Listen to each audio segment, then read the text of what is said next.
اعوذ باللہ من الشیطان الرجیم بسم اللہ الرحمن الرحیم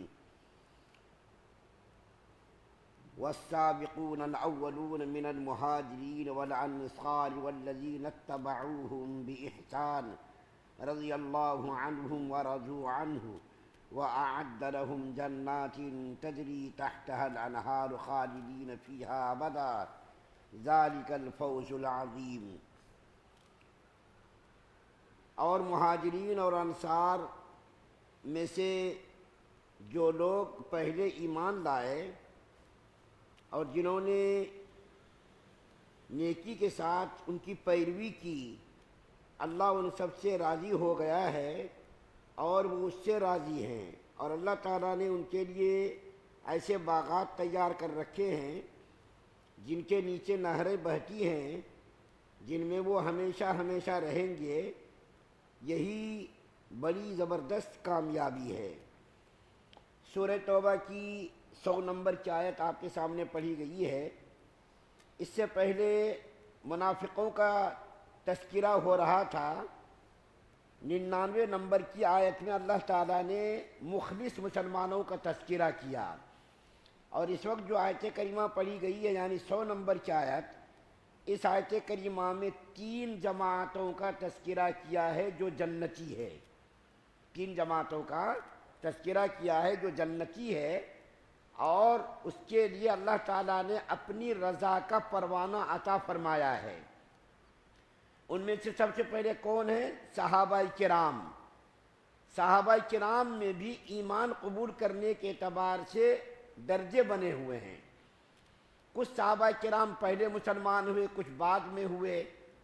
کچھ انصار ہیں جن میں کچھ پہلے مسلمان ہوئے، کچھ بعد میں مسلمان ہوئے، لیکن تمام کے تمام صحابہ کرام جنتی ہیں۔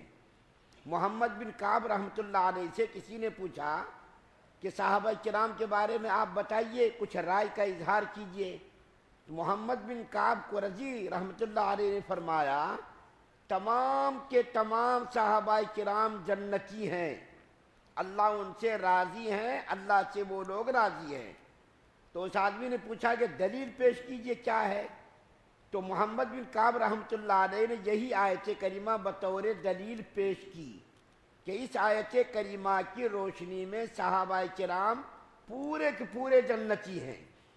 تو درجے کے اعتبار سے کچھ صحابہ کرام میں کچھ درجے کے اعتبار سے فرق ہے کہ کچھ مسلمان پہلے ہوئے، کچھ بعد میں ہوئے۔ جو پہلے مسلمان ہوئے وہ درجے کے اعتبار سے بڑے ہیں۔ مثال کے طور پر اس کے بارے میں کچھ قول نقل کرتا ہوں کہ سابقین اولین کون لوگ ہیں، اس کے تعلق سے بہت سارے اقوال ہیں۔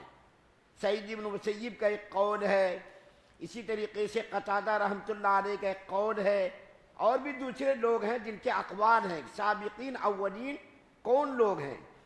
بعض مفسرین نے کہا سابقین اولین وہ لوگ ہیں جنہوں نے دونوں قبلوں کی طرف نماز پڑھی۔ دونوں قبلوں سے مراد کیا ہے؟ جب اللہ کے رسول صلی اللہ علیہ وسلم مکہ سے ہجرت فرما کر مدینہ تشریف لے گئے تو اللہ نے حکم دیا کہ آپ بیت اللہ کی طرف نماز پڑھنے کے بجائے بیت المقدس کی طرف رک کر کے نماز پڑھیے۔ 17 مہینوں تک نبی کریم صلی اللہ علیہ وسلم نے اور مسلمانوں نے بیت اللہ کی طرف نماز پڑھنے کے بجائے بیت المقدس کی طرف رک کر کے نماز ادا فرمائی۔ 16-17 مہینوں کے بعد حکم نازل ہو گیا کہ آپ آسمان کی طرف بار بار نظر اٹھا کر کے دیکھتے کہ شاید اللہ کا حکم آ جائے، اب آ جائے، کیونکہ نبی کریم صلی اللہ علیہ وسلم کی طبعی خواہش یہ تھی کہ بیت اللہ کی طرف ہم رک کر کے نماز پڑھیں۔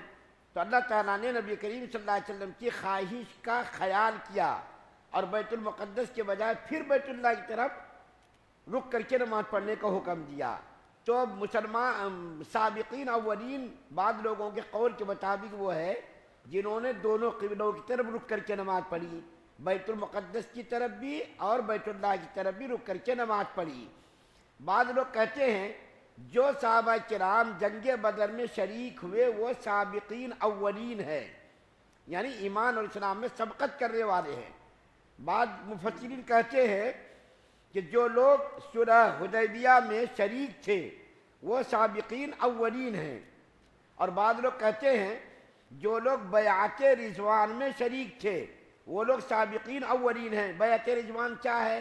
بیعت رضوان صلح حدیبیہ کے موقع پر کفار مکہ نے حضرت عثمان غنی رضی اللہ تعالیٰ عنہ جو حضور صلی اللہ علیہ وسلم کا قاصد بن کر کے گئے تھے، کفار مکہ نے روک لیا، یہ خبر اڑ گئی کہ حضرت عثمان غنی کو کفار مکہ نے شہید کر دیا، تو اللہ کے رسول صلی اللہ علیہ وسلم نے ایک درخت کے نیچے بیٹھ کر کے صحابہ کرام سے بیعت لی تھی اور جان دینے کی شرط پر بیعت لی تھی کہ حضرت عثمان غنی کا خون رائیگاں نہیں جانے دیں گے بلکہ ان کی شہادت کا بدلہ کفار مکہ سے لیں گے۔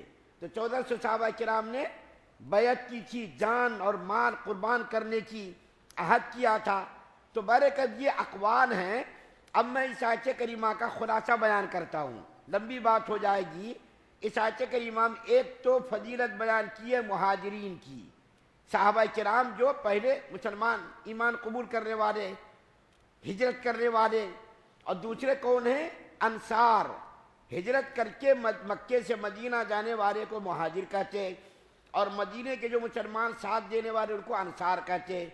ان دونوں کی پیروی کرنے والے کو بھی اللہ تعالیٰ نے اپنی رضامندی کا پروانہ عطا کیا ہے، یعنی انصار ہو مہاجرین ہو، ان دونوں جماعتوں کے بارے میں تو اللہ فرما رہے ہیں کہ یہ تو جنت میں جائیں گے ہی جائیں گے، لیکن ان دونوں جماعتوں کی جو پیروی کرے گا، پیروی کرنے والا بھی جنت کے اندر جائے گا، اور ان دونوں جماعتوں کی پیروی کرنے والے قیامت تک رہیں گے، قیامت تک ان صحابہ کرام کی پیروی کرنے والے رہیں گے۔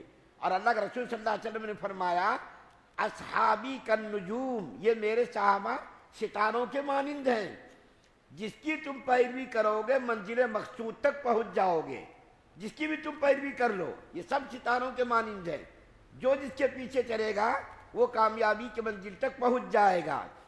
صحابہ کرام کا امت کے اوپر بڑا احسان ہے، صحابہ کرام نے بڑی بڑی قربانیاں دی، اس دین کو دنیا کے اندر پہنچانے کے لیے بڑی بڑی قربانیاں دی۔